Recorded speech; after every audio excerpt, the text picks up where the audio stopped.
তো আমি তখন হচ্ছে ক্লাস 5-এ পড়ি। আপনার 23 দিনে 6টা গরু মারা যায় এটা।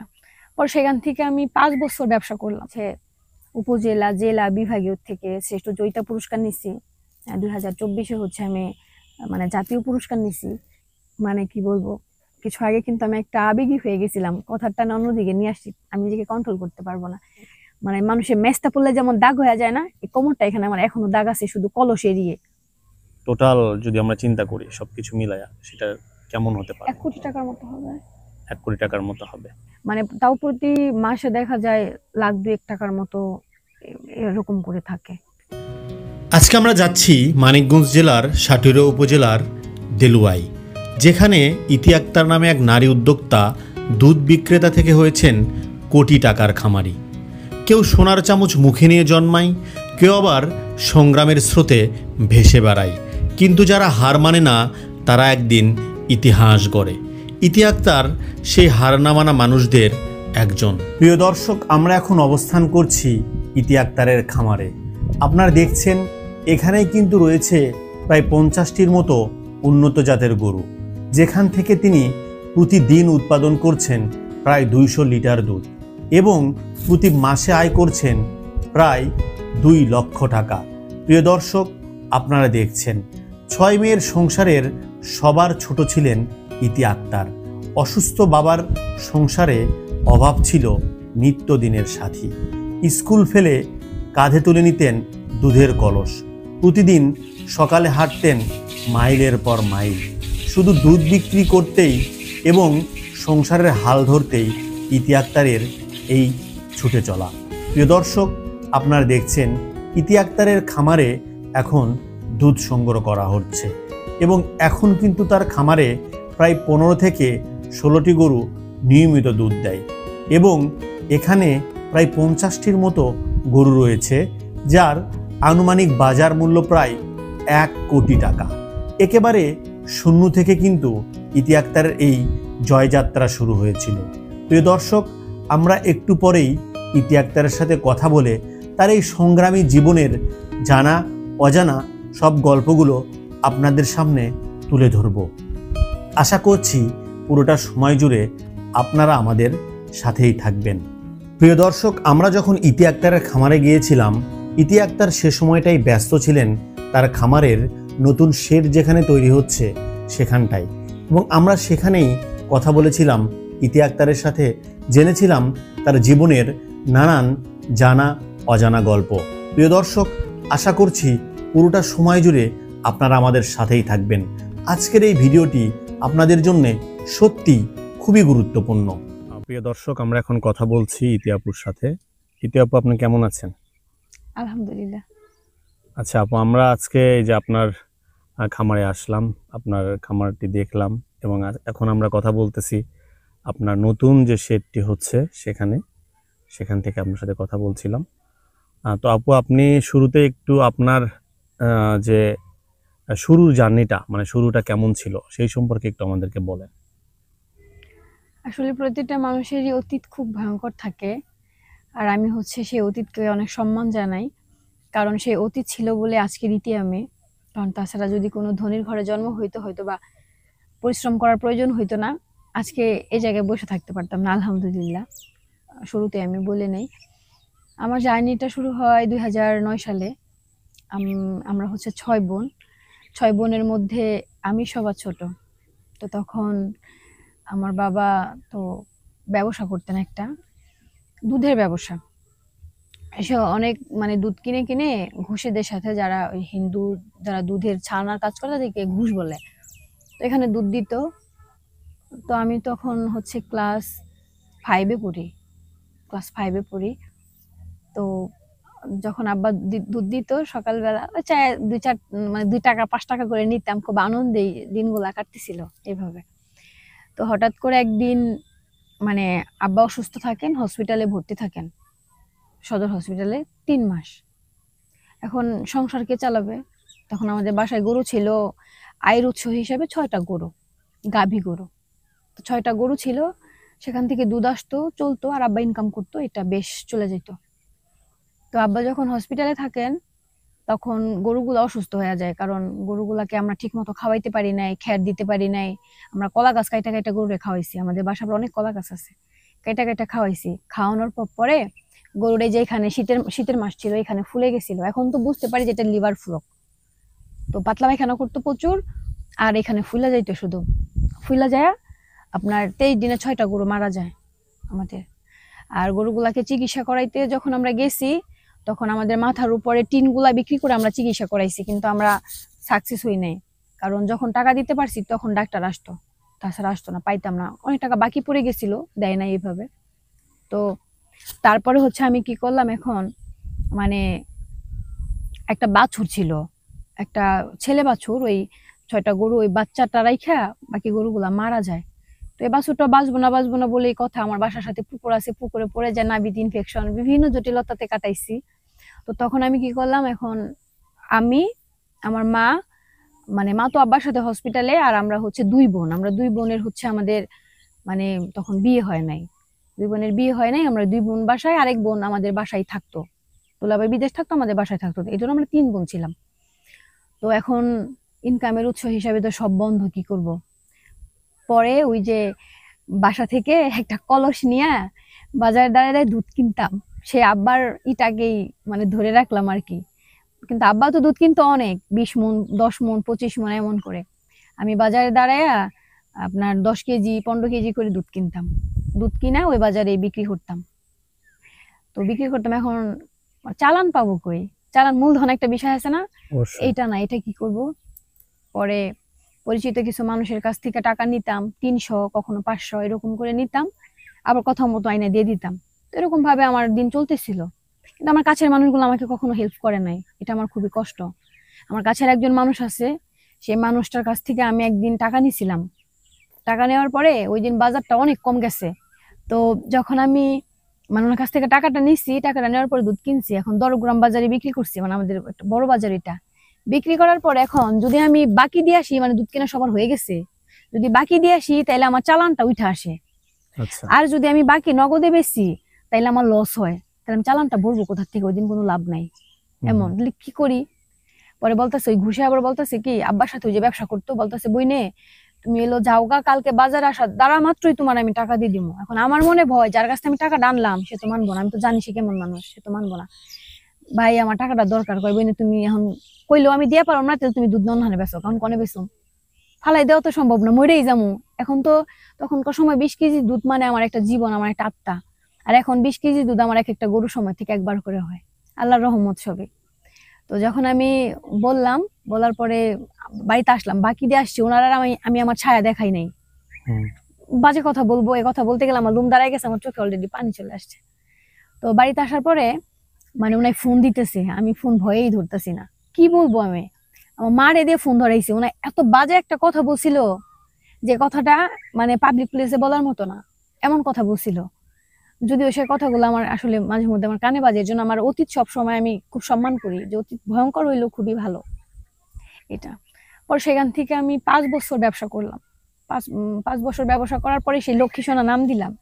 আমি আবার মানে নাম দিতে পছন্দ করি, মানে ওই গরুটার মানে গরু নাই আর আদর করতে করতে ওটার নাম দিলাম আমি লক্ষ্মী সোনা। তারপর সেটার 5 বছর পালার পরে 2016 সালে সেটা ভাইরাল হয়। সেটাকে 10.5 লক্ষ টাকা বিক্রি করি। করার পরে এখন হচ্ছে আরেকটা গরু কিনলাম, ছেলে গরু, কারণ গরুর প্রতি একটা ভালোবাসা কাজ করে। তো সেখান থেকে আরেকটা গরু কেনার পর সেটার নাম দিয়ে আমি রাজা বাবু। সে রাজা বাবুকে সারা বাংলাদেশে সব মানুষ চিনে, আলহামদুলিল্লাহ সব মানুষই চিনে। সেটারে পারলাম 2 বছর, সেটাকে 18.5 লক্ষ টাকা বিক্রি করলাম। তার পাশাপাশি হচ্ছে আরেকটা মানে বকনা গরু নিলাম। সেই বকনা গরু প্রেগনেন্ট ছিল, মানে প্রেগনেন্ট না, মানে 2 মাস ধরে 1 মাস ধরে সিমেন্ট দিছিল, যদি জানতাম না কনসেপ্ট করবে, যাক আলহামদুলিল্লাহ কনসেপ্ট হয়ে যায় গরুটা। সেই গরুটা আবার বাচ্চা দিল। তখন মারে বললাম কি মা আমি আর বাজারে যাবো না, ব্যবসা আর করবো না, গরুর মধ্যে এখনই করবো। মা বলতেছে এই গরুটা যদি বাচ্চা দেয় তাহলে তোমার আর বাজারে যাওয়া লাগবো না। কারণ কিসের জন্য, আমি যখন বাজার যাই তখন আমার বয়স ছিল কত, 11 হবে, 10-11। এখন 5 বছর বলছি, বয়সটা হয়েছে 16। এখন মানুষজন তো ভালো না, মেয়ে মানুষ বাজারে গেলে মানে কেমন যেন একটা ইয়া লাগতো, নিজের কাছে একটা ইলাইগা আসতো, মা আমি আর বাজারে যাবো না। মারে বলতাম, এসে মার সাথেই তো মানুষ বলে মা বলে আচ্ছা এই গরুটা যদি বাচ্চা দেয় তোমার আর বাজারে যাওয়া লাগবে না, এটা তো মা বুঝেন। তো তারপরে কি করলাম, আলহামদুলিল্লাহ সেটা বাচ্চা দিল, আমি বাজার বন্ধ করে দিলাম। বাজার বন্ধ করে দিলাম, তখন মাথার ভিতরে একটাই খুললো যে মা আমি হচ্ছে তোমার ট্রেনিং এ যাবো। আমাকে এক ভাই, মোস্তফা ভাই, তার আমি অনেক ধন্যবাদ জানাই, সে আমার জানাইলো ইতি তুমি এক কাজ করো, কি বলতেছে তুমি যুবৈনন থেকে ট্রেনিং নাও। আমি কই ভাই আমি কি পারবো? আবার এর মাঝখান থেকে আমি পড়াশোনা চালাই যেতেছি, পড়াশোনা চালাই কিন্তু কন্টিনিউ করতে পারতেছি না। তারপরে সে বললো তুমি ট্রেনিং এ যাও। এখন ট্রেনিং এর জন্য উপজেলাতে যাই, স্যাররা আমার নিব না, ছোট মানুষ। বলতেছে কি ছোট মানুষ তুমি কেমনে ট্রেনিং দিবা? আমি কই স্যার আমি পারবো। বলতেছে না আমাদের দিকে তো মেয়ে মানুষ অত নাই, তাই না, ওইখানে তো নিজে যার যার দায়িত্বে থাকা লাগবে। আমি কই স্যার আপনি আমার একটা সুযোগ দেন, আমি পারবো। তাই আমি ওইখানে গেছি, আমার মাথার ভিতর একটাই ছিল যে একটা সময় আমি আমার গরুকে চিকিৎসার জন্য ডাক্তার পাই নাই, চিকিৎসার জন্য লোক পাই নাই, দেখি না আমি কিছু করতে পারি কিনা, আমি আরো মানুষকে হেল্প করতে পারি কিনা। আমি কিন্তু খুব জিদি মানুষ, যেটা বলি সেটাই করে দেখাই। সেখান থেকে ট্রেনিং থেকে আসার পরে আমি হচ্ছে ফার্মেসি নিলাম। ফার্মেসি আমাদের চাচিতার বাজার এখনো আছে, এটা আমার একটা মানে ধরতে গেলে একটা টান। তো ফার্মেসি নেওয়ার পরে সেখানে আমি আল্লাহর রহমতে খুব ভালোই সুনাম কামাইছি। সেটার পাশাপাশি কিন্তু এখন আমার খামারে অনেক গরু আছে। একটা সময় আমি 20 কেজি দুধ কিনছি, আর এখন আমার এক একটা গাভীর থেকে 20 কেজি দুধ আসে। 20 কেজির নিচে আমার খামারে কোনো গাভী নাই, সব 5% আছে। এই জন্য আমি অতীতকে ধরে রাখছি। আমি কখনো মানুষের কিন্তু একটা জিনিস আমি পাইছি, সেটা হচ্ছে আমার বাবা কখনো আমাকে পুঁজি দিতে পারে নাই। আমাকে 300 টাকাও যে আমার বাবা দিতে পারে নাই। আমি যখন আমার লাভ হয়েছে, দুধ বিক্রি করে যখন লাভ হয়েছে, তখন আমি বাসায় চাল আনতাম, আব্বার জন্য ওষুধ কিনতাম। আব্বার একটা স্বভাব আছে সিগারেট খাওয়া, মানুষের কাছে চাইতো, মানুষের মাঝে মধ্যে মুখ কালা করতো। আমি মেয়ে হয়ে তার জন্য সিগারেট ওই হাত দিয়ে কিনছি। ভালো জিনিস না যদিও, জানি কি করব, কিছু করার ছিল না, এটাও করছি। এজন্য অতীতকে ধরে রাখছি জীবনে। মানে আর মানুষ আমার একটা কথা বলতো, তুমি একদিন অনেক বড় হবা, তুমি একদিন অনেক বড় হবা। আমার মাথায় হাত দিয়ে আমার মুরব্বীরা অনেক বলতো, অনেক মানুষ মারা গেছে যদিও, অনেক অনেক এখনো বাচ্চা আছে যদিও, চায়ের দোকান দেখালে চা খাওয়া হয় একসাথে। আমার মাথায় হাত দিয়ে বলতো কি তুমি একদিন অনেক বড় হবা। আমি এক ড্রেস দিয়া, একটা জামা দিয়ে আমি দীর্ঘ অনেক মাস চলছি। জামাটা ছিঁড়ে গেছিল, ছোট হাতা ছিল, তখন তো বয়স কম, ছোট হাতা একদম এইরকম ছোট হাতার জামা পরতাম, ফ্রক ছিল ছোট হাতা, ছিঁড়ে গেছিল। সেই জামা উড়না দিয়ে আমি প্যাচ দিয়া, তারপরে সেই জামা দিয়ে আমি বাজারে গেছি। আমার ছিল না, আমার যেটা আমার অতীত এমন ছিল এটা না। আর এখন তো আল্লাহর রহমতে তো আর এটা না বললে না, কিন্তু মানুষ আমারে দোয়া করছে, সেই জিনিসটা আমি পাইছি। এবং জ্ঞান স্বরূপে মানুষের সাথে কখনো বেয়াদবি করি নাই, মুরব্বীদের সাথে তো একদমই না। সে ফলগুলো আমি এখন পাচ্ছি। এখন আমি বসে থাকলেও আমার চারদিক থেকে ইনকাম আসে। সবই হচ্ছে আপনাদের দোয়ায়, আপনারা অনেক ভালোবাসেন। যারা নাম দিছেন, ইতি আপু নামটা ছিল ইতি, আমি সবসময় বলি ইতি, কিন্তু পাশে ভালোবেসে নাম যোগ করে দিয়েছেন আপু। একটা প্রতীকটা, একটা কাকা বলেন, ভাই বলে সবাই ইতি আপু, এটা কিন্তু একটা ভালোবাসার নাম আমার কাছে। এটা হচ্ছে একটা সম্মান। আর এবং আপনাদের দোয়ায় আমি হচ্ছে উপজেলা, জেলা, বিভাগীয় থেকে শ্রেষ্ঠ জয়িতা পুরস্কার নিছি। 2024-এ হচ্ছে আমি মানে জাতীয় পুরস্কার নিছি। আমার হচ্ছে যুব উন্নয়ন কর্মকর্তারা এবং বিভিন্ন প্ল্যাটফর্ম থেকে বিভিন্ন মানুষ আমাকে হেল্প করছে। এবং আজকের এই ইতি হওয়ার গল্প কিন্তু, ইতি পরিশ্রম ঠিক আছে, কিন্তু গড়ে তোলার কারিগর কিন্তু যুব উন্নয়ন। কারণ যুব উন্নয়ন যদি না থাকতো, আমি ওই ট্রেনিংটাও নিতে পারতাম না, আজ আমার ফার্মেসি তো থাকতো না। আমার বাসায় এখন যদি, আমার বাসা কিন্তু খুবই জরাজীর্ণ, আমি খুবই জরাজীর্ণ ভাবে গরু পালি, কিন্তু আল্লাহর রহমতে এখানে যেটাই আছে সেটাই খাঁটি আছে, ভালো পার্সেন্টেজ। বিভিন্ন কিছু হইলে আমি নিজে চিকিৎসা দিয়ে থাকি। যদি কোনো গ্যাপ থাকে আমি আমাদের স্যারদের সাথে শরণাপন্ন হই যে স্যার এটা এমন এমন, স্যার আমাকে এখন। এজন্য মানে কি বলবো, কিছু আগে কিন্তু আমি একটা আবেগী হয়ে গেছিলাম, কথাটা না অন্যদিকে নিয়ে আসছি, আমি নিজেকে কন্ট্রোল করতে পারবো না। আমার জীবনটা এমনই ভয়ানক ছিল। এই হচ্ছে জীবন গল্প। আর যদিও দেখা যায় যে এই 12-13 বছরের গল্পগুলো আমরা এই কয়েক মিনিটে তুলে আনতে পারবো না, কিন্তু যখন আমার ওইগুলা মনে হয় আমি মানে কান্না করে ফেলি, মানে কিছু করার থাকে না, অটোমেটিক আমার কান্না চলে আসে। এরকম বহু গল্প আছে যে আমার ঘা, আমার চোখের পানি, ওই যে আমার বোনকে ওই দিন বলতেছিলাম আমি, যে বোনে দেখো আমার চোখের পানি আর ঘাম না আমার এক হয়ে গেছিল।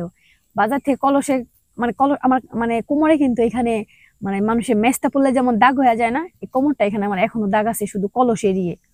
কারণ দীর্ঘ 5 বছর আমি এখান থেকে প্রায় 4-5 কিলোমিটার দূরে এক বাজার, আরো বেশি হবে মনে হয়, ওইখানে হাইটে গেছি 10 টাকা বাঁচানোর জন্য। ওইখানে হাইটে গেছি, আবার ওইখান থেকে আবার আমাদের বাজার আসছি, এখান থেকে আবার আরেক বাজারে গেছি, কোমরে কিন্তু আমার দাগ পড়ে গেছে। আর এখন দেখো সারাদিনে আমার আর আব্বার পিছনে শুধু গাড়ি ভাড়া খরচই মনে হয় 500 টাকার বেশি যায়। আর তখন 10 টাকা বাঁচাইতে গেছি, কিছু করার ছিল না। পরিশ্রম করলে যে আল্লাহ কাউকে মানে করে না, এটা আমি জলজন্ত প্রমাণ আমি। কিন্তু সেই পরিশ্রমটা থাকতে হবে অবশ্যই সতের মধ্যে এবং মানুষের আশীর্বাদ নিয়ে। মানুষের দোয়া ভালোবাসা না থাকলে কিছুই হবে না। আমার একসময় অর্থ ছিল না, কিন্তু আমাকে প্রচুর মানুষের দোয়া করতো, একদিন অনেক বড় হবি, একদিন অনেক দূরে যাবি। সত্যি আলহামদুলিল্লাহ, আমি আমার জায়গা থেকে আমি কখনো চিন্তাই করতে পারিনি এখানে আসবো। এখন আপনার কি অবস্থায় আছেন? আলহামদুলিল্লাহ আচ্ছা, আমি ভালো আছি। এখন গরু কতগুলো আছে আপনার এখানে? এখন গরু আছে 47টা। 47টা। 53টা ছিল, বিক্রি করছি ছেলে বাচ্চা কিছু, আচ্ছা, আর 2টা মেয়ে বাচ্চা বিক্রি করছি। এখন 47টার মতো। এবং এখানে আপনার দৈনিক কি পরিমাণ দুধ আসছে? এখন তো 16টার থেকে দুধ ওই 150 লিটারের মতো পাচ্ছি, 200-150 আচ্ছা, এমনটা আছে। এটা বিক্রি করেন কোথায়? আমাদের গ্রামের বাজারে দেলোয়া। দেলোয়াতে না? হুম। আচ্ছা আচ্ছা। দুধের বাজার কেমন এখন? এখন 60 টাকা, 60 টাকা মতো। কিছুদিন আগে বেশি গেছে একটু, এখন একটু আচ্ছা কম। আচ্ছা আচ্ছা আপু, আর এই যে আপনি দীর্ঘদিন যাবত এই আপনার ডেইরি সেক্টরে আছেন, তো এখানে কি মনে হয় আপনার যে কোন বিষয়গুলা মানে গরু পালন করতে গেলে কোন বিষয়গুলো চ্যালেঞ্জিং বেশি মনে হয় আপনার কাছে? গরু পালতে গেলে গাভীর জন্য দেখা যায় জনবলটা তো একটু প্রয়োজন। জনবলের পাশাপাশি দেখা যায় ম্যাস্টাইটিস বা গরু মানে যখন সংগ্রহ করবে সেখান থেকে জাত না চেনা একটা ভোগান্তি, নতুন হয়ে ইনভেস্ট করা, এরকম অনেক কিছু থাকে আসলে এই সেক্টরে। আচ্ছা আচ্ছা। তো যারা বিশেষ করে নতুন যারা শুরু করতে চাচ্ছে তাদের প্রতি আপনার কি পরামর্শ থাকবে? তাদের প্রতি পরামর্শ থাকবে তারা ট্রেনিং করবে অবশ্যই, কারণ যুব উন্নয়ন থেকে এখন বিভিন্ন ট্রেনিং দিচ্ছে। তারা ট্রেনিং করে আত্মকর্মী হোক এবং যে জিনিসটা করতেছে সেটা আগে জানুক, যেটার মধ্যে কি চ্যালেঞ্জিং থাকে, আমি কি পারবো কি পারবো না আছে না একটা বিষয়, এগুলা করুক। এবং গরু ক্রয় করার আগে অবশ্যই ভালো মাধ্যম থেকে ক্রয় করবে এবং অবশ্যই ঘাস চাষ করতে হবে। এবং অবশ্যই বাংলাদেশে যদি গরু লালন পালন করতে চায় সে হচ্ছে ভালো একটা জাত থেকে শুরু করতে হবে, যেটা দুধ সেক্ষেত্রে আসে। আপনার কোন জাতগুলো আপনার পরামর্শ? হলিস্টিয়ান ফ্রিজিয়ান ভালো, ফ্রিজিয়ানটা বেশি ভালো না? জার্সিও ভালো, কিন্তু সবটা জার্সি দিয়ে করা যাবে না। হ্যাঁ। হলিস্টিয়ান ফ্রিজিয়ানটা ভালো। হ্যাঁ। তো এই যে জার্নিটার শুরুতে আপনি যেমনটা বলছিলেন যে এটা একেবারে শূন্য থেকে, তো এখন আপনার একটা আনুমানিক প্রফিট কেমন দাঁড়িয়েছে, বা এখন আপনার আনুমানিক যে একটা টোটাল যদি আমরা চিন্তা করি সবকিছু মিলায়া সেটা কেমন হতে পারে? 1 কোটি টাকার মতো হবে। 1 কোটি টাকার মতো হবে। এবং এখান থেকে আপনি পার মান্থ কিরকম আর্নিং করেন, একটা এভারেজ? আমার এভারেজ প্রতি মাসে দেখা যায় 1,02,1 টাকার মতো এরকম করে থাকে, মানে সব খরচ বাদ দিয়ে, সবকিছু বাদ দিয়ে? সবকিছু বাদ দিয়ে, এমন রাখাল টাকাল সবকিছু বাদ দিয়ে। আবার বাচ্চাটা তো থেকেই যায়, আচ্ছা দুধের টাকা দিয়ে আমার প্ল্যানিং থাকে, দুধের টাকা দিয়ে শুধু খামারটা চলবে, আচ্ছা আচ্ছা বাচ্চাটা থেকে যাবে। আচ্ছা আচ্ছা। এই যে এখন ইতি আপু, এই নামটা আমার মনে হয় যে বাংলাদেশে ডেইরি সেক্টর বা গরু পালনের সাথে সম্পৃক্ত আছে এমন মানে কোনো মানুষ নাই যে আপনাকে চেনে না বা ইতি আপু এই নামটা জানে না, ঠিক আছে? এই বিষয়টা আপনার কাছে কেমন লাগে এই এবং তাদের বিষয়টা উদ্দেশ্যে আপনি কি বলবেন? এই বিষয়টা আমার কাছে ভালো লাগে। এটা হচ্ছে আমার ভালোবাসার জায়গা। আমি মনে করি এই জায়গাটা আমি তৈরি করে নিছি। এই জায়গাটা কিন্তু আমার তৈরি ছাড়া হয় না, এটা যতই বলি, এটা আমার তৈরি করে নিছি। এই জায়গাটাই হচ্ছে আমার এই 14-15 বছরের ফসল। আমি একটা ধরেন একটা মানে জায়গাতে সেটাকে রোপণ করছি। যে রোপণ হিসেবে আল্লাহ তাআলা এমনভাবে আমাকে দিছেন যেটা হচ্ছে আমার আশার চেয়ে বেশি। যেটা আমি জীবনে আশা করছি তার চেয়ে বেশি। আমি যেখানেই যাই, আমি যদি মাস্ক পরা থাকি, আমি মাস্ক পরা বাইরে গেলে বেশি থাকি। মাস্ক পরাও যদি আমি থাকি তবুও হচ্ছে ইতি আপু না, এটা এটা একটা ভালোবাসা। যে মানে আমার মুখ বাঁধা তবু সে আমাকে চিনতেছে, তাহলে মানুষ কিভাবে ফলো করে যে দুটো চোখ দেখলে চেনা যায়। এটা হচ্ছে আমি তাদের উদ্দেশ্যে বলবো যে এই মানুষগুলাই আমাকে আজকের এই দিন পর্যন্ত নিয়ে আসছে। কারণ মানুষগুলা যদি আমাকে সাপোর্ট না করতো বা ধরেন যে আমার এই সেক্টরটাকে সম্মান না করতো বা আমার আল্লাহ যদি আমাকে না দিত, তাহলে তো এই পর্যন্ত থাকতাম না, তাই না? তো এই মানুষগুলাই হচ্ছে আজকের ইতি হবার জন্য, এবং তার পাশাপাশি তো আমার পরিশ্রমগুলো তো ছিলই, এবং উপর আল্লাহর অনেক বড় হাত। এবং সব সময় উপরওয়ালা আমার আল্লাহর প্রতি এমন একটা বিশ্বাস, জানেন, আমি সব সময় বলতাম যে আমার আল্লাহ আমাকে কখনোই ঠকাবে না। আমাদের যারা নারী আছে বা মেয়ে আছে তাদের উদ্দেশ্যে কি কিছু বলবেন? আমি তাদের উদ্দেশ্যে বলবো যে যার যা কিছু আছে বিপদের সময় সেটাকে নিয়েই লড়া উচিত। কিছু মানুষের আছে ইচ্ছে শক্তি, আপনি সেটাকে পুঁজি করেই কোথাও না কোথাও গিয়ে হেল্প পাবেন। আর তো হতাশাময় না থেকে সেখান থেকে বের হয়ে এসে নিজে কি করবেন, নিজে কোনটা করতে ভালোবাসেন সেটা করেন। আমি গরু পালতে ভালোবাসি যে আপনারা পালতে হবে এটা এমন কোনো কথা। আপনি কি পারেন, অনেক শিল্পের কাজ আছে, অনেক হাতের কাজ আছে। কেউ ছাগল পালতে ভালোবাসে, কেউ আর্ট করতে ভালোবাসে, কেউ সেলাই করতে ভালোবাসে, কত কিছু আছে। কিন্তু সময় থাকতে আপনি যেটা করতে পছন্দ করেন সেটাই বের হয়ে আসেন। কারণ দিন শেষে আপনি যা করবেন সেটা আপনার সম্বল।